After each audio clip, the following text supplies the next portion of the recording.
like this, record-setting. It was just put out that the United States economy added almost 5 million jobs in the month of June, shattering all expectations. I was watching this morning, and the expectations were much lower than that. The stock market is doing extremely well, which means to me jobs. That's what it means, jobs.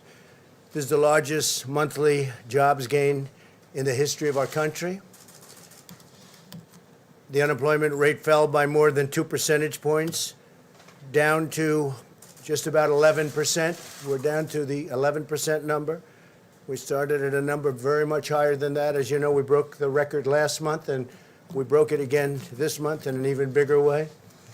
This news comes on top of May's extraordinary jobs report, which was revised upwards, by the way, to 2.7 million jobs. It was 2.5, that was last month, and that was a record setter. But it actually got a little bit better. We revised it. It was revised upward to 2.7 million jobs, for a combined total of 7.5 million jobs created in the last 2 months, and that's a record by many millions of jobs. So it's 7.5 million jobs created in the last 2 months alone. Today's announcement proves that our economy is roaring back. It's coming back extremely strong. We have some areas where we're putting out the flames or the fires, and that's working out well. We're working very closely with governors, and I think it's working out very well. I think you'll see that shortly. In June, we added 2.1 million leisure and hospitality jobs, 740,000 retail jobs, 568,000 education and healthcare jobs, 357,000 service jobs. These are all historic numbers. And 356,000 manufacturing jobs. And manufacturing looks like it's ready to really take off at a level that it's never been before. And a lot of that has to do with our trade policy, because we're bringing manufacturing back to our country. And these take a long time to get going, and they're now going. So these are historic numbers. I'm really happy when I see 356,000 manufacturing jobs, and that's just a small number compared to what it will be soon because of our great trade deals. African-American workers, really happily for me, made historic gains, with 404,000 jobs added last month alone, and that's a record. And the second largest jump will be last month, and what we have, if you add the 2 months together, it's 700,000 jobs for African-American workers added in the last 2 months, and that's a record by a lot. Likewise, Hispanic employment is up by 1.5 million jobs, a record by a lot. Hispanic employment up 1.5 million jobs. 3 million more women were employed in the month of June, a record. Never had a number like that. Workers with a high school education or less made the biggest strides of all. So people that have just a high school education or have less than a high school education. With unemployment, those without a high school diploma dropped a full 3.3 percentage points. That's the largest drop in recorded history. 80% of small businesses are now open, 80%. And we think we're going to have some very good numbers in the coming months because others are opening. And especially as we put the flame out, getting rid of the flame, it's happening. New business applications have doubled since late March. That's a number that is not even thinkable to achieve this early into a pandemic. The latest ISM manufacturing report rose 10 percentage points, with new orders jumping a remarkable 25 percentage points, all a record. Consumer confidence, which is great, that's a great number to me because that means confidence is really good. If you don't have good consumer confidence, it's like life. If you don't have confidence, you're not going to do very well. Consumer confidence has risen 12 points since April, and 6-month job expectations hit the all-time high. So think of that for a second. With all we go through, with all of the trials and tribulations that we read about every night, much of it totally fake news, fortunately. And if the consumer didn't get it, you wouldn't have good consumer confidence. We have consumer confidence has risen 12 points since April, an all-time high. Think of that. Retail sales surged an astonishing 18%. So retail sales went up an astonishing 18% in May.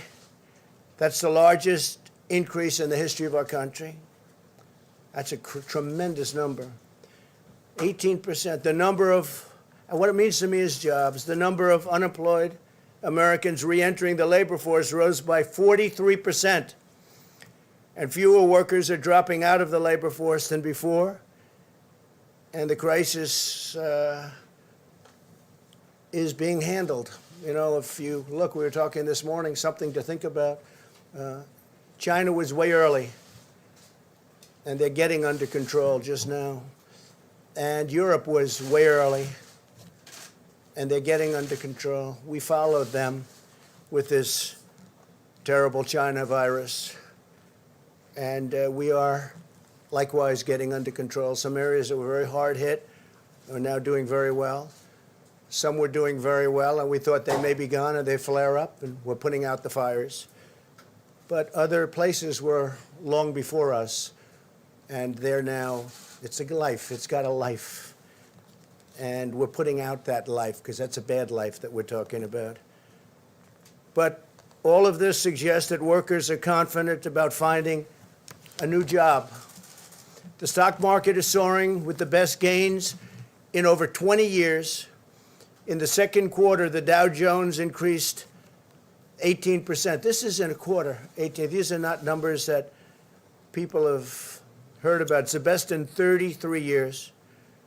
The S&P 500 increased by almost 20%, the best since 1998 for the quarter. And NASDAQ increased over 30%, the best since 1999, and we had a 50-month, if you look over a long period of time, a phenomenal number. But if you look since the election, we've gone up. The Dow went up close to 45%. The S&P 500 went up 47%. And NASDAQ Composite went up getting close to 100%. So these are numbers that are not numbers that other presidents would have, and they won't have it. The only thing they can kill it's a bad president or a president that wants to raise taxes. You want to raise taxes, this whole thing, your 401ks will drop down to nothing, and your stock market will drop down to nothing. This is not just luck, what's happening. This is a lot of talent. All of this incredible news is the result of historic actions my administration has taken working with our partners in Congress to rescue the U.S. economy from a horrible event that was formed, took place in China, and came here, and they could have stopped it. They could have stopped it. Nobody likes to write that, but they could have stopped it. They know it, and I know it. Through the Paycheck Protection Program, we've extended over $520 billion in loans to nearly 5 million small businesses, saving and supporting the jobs of tens of millions of American workers. This has been a tremendous success, levels that nobody's ever seen before. But we saved all of those jobs and all of those small businesses, and some will be large businesses soon, perhaps. We also rushed urgently needed relief to millions and millions of hardworking taxpayers. They got that directly, and we're working on a phase 4. We're working with Congress. That work has started. Steve Mnuchin can give you a little briefing. Talking about payroll tax cuts. We're talking about more money being infused. And it comes back to us. It comes back. It's all coming back. It's coming back faster, bigger, and better than we ever thought possible. These are the numbers. These are not numbers made up by me. These are numbers. We've implemented an aggressive strategy to vanquish and kill the virus and protect Americans at the highest risk while allowing those at lower risk to return safely to work. That's what's happening. Our health experts continue to address the temporary hotspots in certain cities and counties, and we're working very hard on that, where the relationship with the governors is very good. We made a call, Mike Pence made a call just yesterday and said, what do you need? Not one governor needed anything. They don't need anything. They have all the medical equipment they can have. Thank you, U.S. government.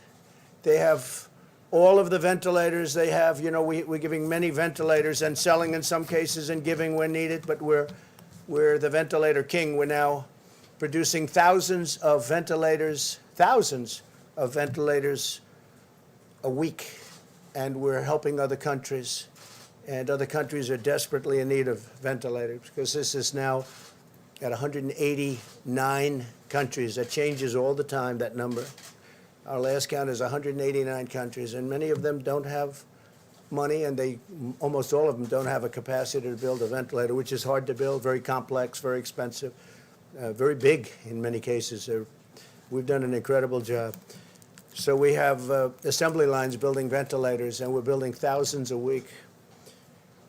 All of these people are working with governors and local officials to restore best practices, and that's what we've done. That includes face coverings, social distancing, testing, and personal hygiene. Wash your hands. State officials will decide how rapidly to open their economies. That's largely up to them. If we see something that's egregious, we've gotten involved with a couple of them where we thought it was unfair. We'd like to see churches opened quickly, and some of them just don't want to do that. In New York, we got a great ruling from a judge, thank you, Judge, that they can open. If these best practices are implemented, then the hot spots can be calmed quickly, and we understand this horrible disease right now. We didn't understand the disease at all. We did the right thing. We closed it up. We would have lost millions of lives. We've done a historic thing. We would have lost millions of lives. And now we're opening it up, and it's opening up far faster than anybody thought even possible, and more successfully. And as I said, you're going to have a fantastic third quarter. It'll be a third quarter the likes of which nobody has ever seen before, in my opinion. And the good thing is the numbers will be coming out just prior to the election, so people will be able to see those numbers. The fourth quarter, likewise, will be extremely good, and maybe most importantly, from the standpoint of our country itself, next year will be a historic year. Next year is going to be an incredible year for jobs, for companies, for growth. Things are happening like nobody would have thought possible. I do want to comment, Boeing, as you know, is moving along in their process. It's been a very hard process, a very complicated process, but they have made tremendous gains, and they're going for approvals on the aircraft, on the 737 MAX. They're also starting to do some real business, so I just want to congratulate Boeing. They've been through so much. I think it was probably the greatest company in the world. I used to say it was the greatest company in the world, and then it ran through a very tough period of time. But I just want to say that Boeing has made tremendous progress in a short period of time. And other companies I don't even have to talk about, because they're all setting records. Virtually every one of our great companies is setting records. So I want to thank everybody for being here today. These are historic numbers in a time that a lot of people would have wilted. They would have wilted, but we didn't wilt, and our country didn't wilt. And I'm very honored to be your president. Thank you very much. Thank you.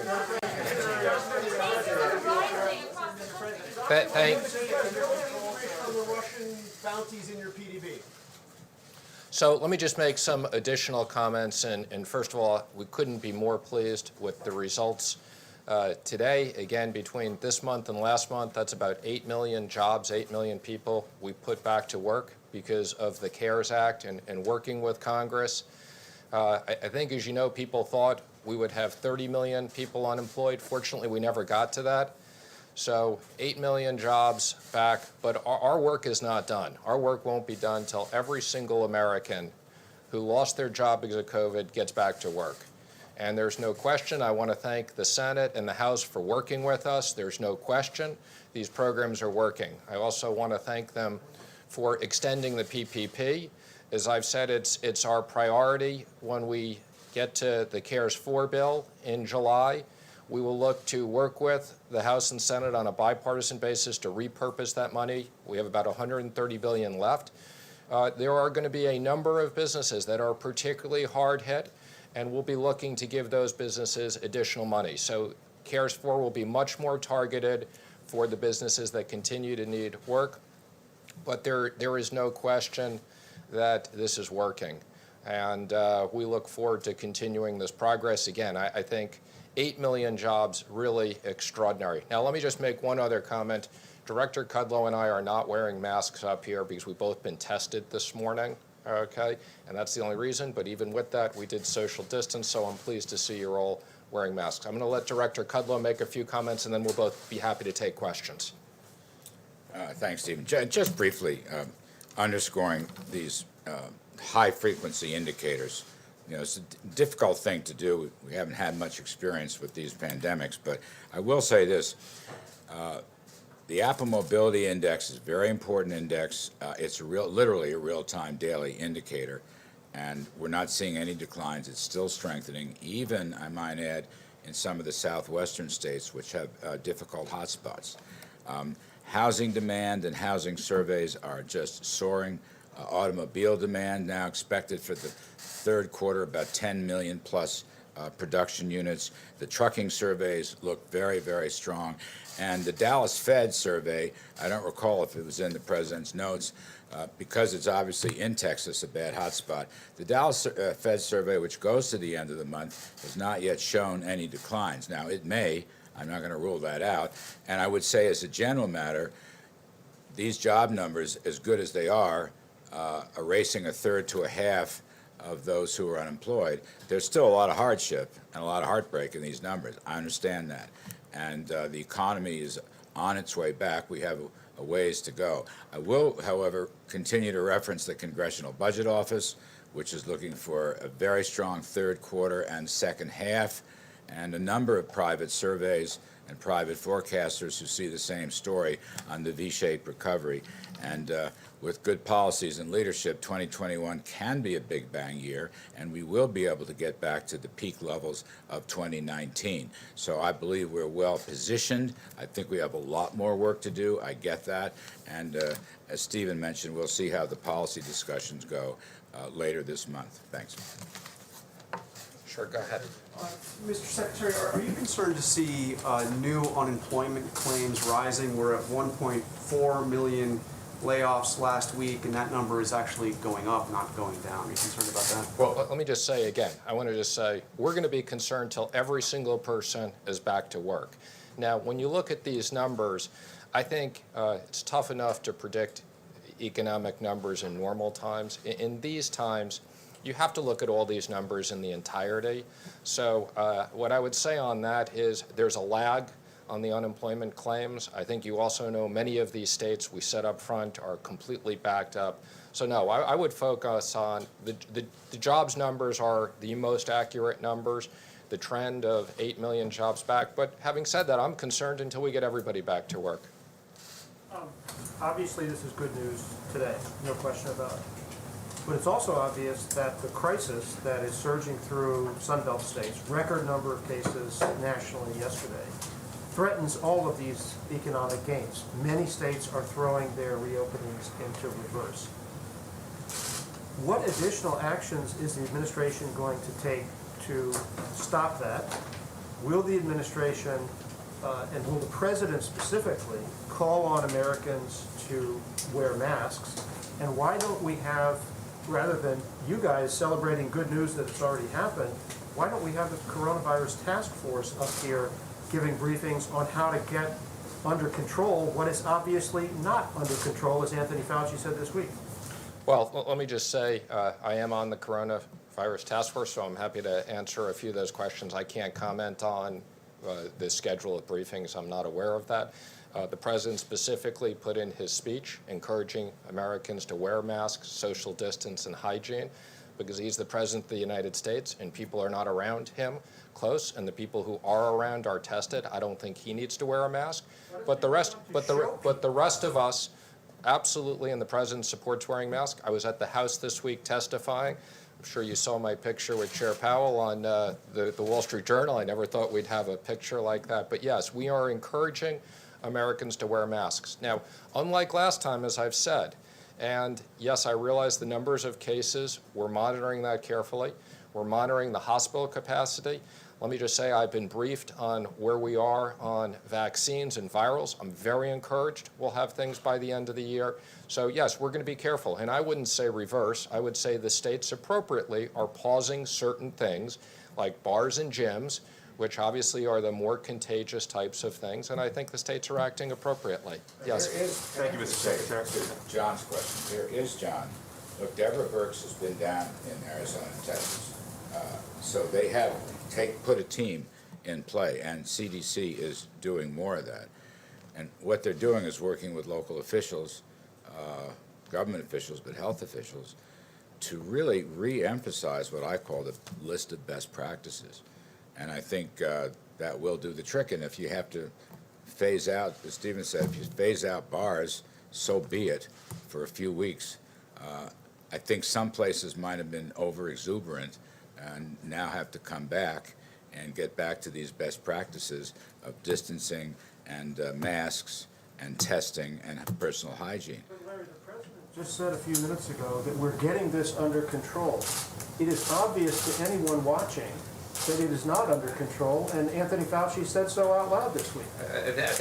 I think what Dr. Fauci said is that if people don't take these things seriously, Yeah. okay, that the numbers could continue to spike. So They're spiking right now. again, what I'd say is the numbers are up. We're obviously watching this very carefully. We think that there is the right balance, and we're working with the states on the health issues and the economic issues. We'll go to the next question. Yes. Mr. Secretary, there is a record number of new infections every day. Does the White House regret encouraging states to open as quickly as it did? And do you think some of that is backfiring? No, absolutely not. I think we've had a very careful plan, again, working with the states. This is primarily the states' responsibility, but working with the states. And again, I think there's plenty of places we can get people back to work safely. I can tell you in the Treasury, we're going to take more people back. We are social distancing. We're checking people's temperature at times. There is a safe way to reopen the economy, and we're going to do that carefully. Yes. Secretary, a lot of Americans are worried about what's going to happen with schools in the fall for kids, and there's a real economic argument that without schools, a lot of the workforce can't actually truly return to work. What is the administration doing about this? How are you working on it? Are there strategies that you're trying to employ? We're working with schools and universities. Again, I think in most cases, schools will be able to open safely. Some schools will need to spend money. One of the things we'll look at in CARES 4 is if we need to give money to schools to properly equip their areas. I think that's something that will be high.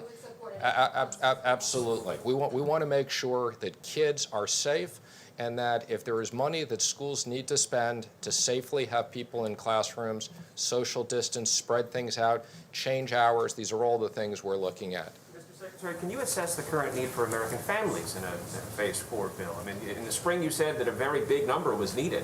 What's the current need? I think it's too early to tell, and that's the reason why we're waiting. We've spent an unprecedented amount of money. We have authorization of $3 trillion. That's an extraordinary amount of money. A lot of that money is not in the economy yet. We're continuing. That's why we're extending things like the PPP. And before we go back to Congress, and I'm already having conversations with certain members of Democrats and Republicans to get ideas, but we want to see the economic numbers. As I said earlier, people thought we were going to have 30 million people unemployed right now. Fortunately, we're about 15 million unemployed. We had 5 million people unemployed before this, so we got 10 million people to put back to work. The president's committed to do what we need to do in the next bill to protect kids, protect jobs, protect liability. Yes, in the back. Mr. Secretary, can you take a look at the president's Twitter feed over the past few days? He tweeted a video of a supporter yelling "White Power." He's been tweeting a veto threat if military bases are named away from Confederate generals. He's been tweeting a lot about Confederate statues and not wanting them to come down. We're in the middle of a pandemic. Is the president more focused on preserving or celebrating the Confederacy than getting this pandemic under control? let me just say, I think the president's focused on everything. I think this issue of statues and everything else is a complicated issue. There was an op-ed in the Wall Street Journal from the cardinal in New York about the Bible and everybody other than Mary and Jesus Christ. I think it's a very complicated issue. We need to have a balanced view of history. This is for the white power video, because he has it. Again, I'm not. We're here to talk about economics. We'll take one more question in the back. Mr. Secretary, In the back, yes. Mr. Secretary, where is the Treasury Department on sending stimulus check to mixed status families? There's a lawsuit that was allowed to proceed. Are you guys going to be doing that anytime soon? Or you're going to leave it to the courts to decide whether the Treasury Department has to do it? I'm sorry, I didn't understand the question. What's the question on stimulus checks? Mixed status families, so parents of American citizen children, people who are married to undocumented. Our position is that legal Americans, American citizens, should get the payments. That's our focus. If people are here illegally, they're not going to get economic payments. So, but let me just say, we're very focused on, as part of the next CARES Act, we're going to seriously consider whether we need to put more payments and direct payments over. Worked very well. Thank you, everybody. How much state and local aid? How much aid for state and local governments? We'll consider that. We'll have discussions.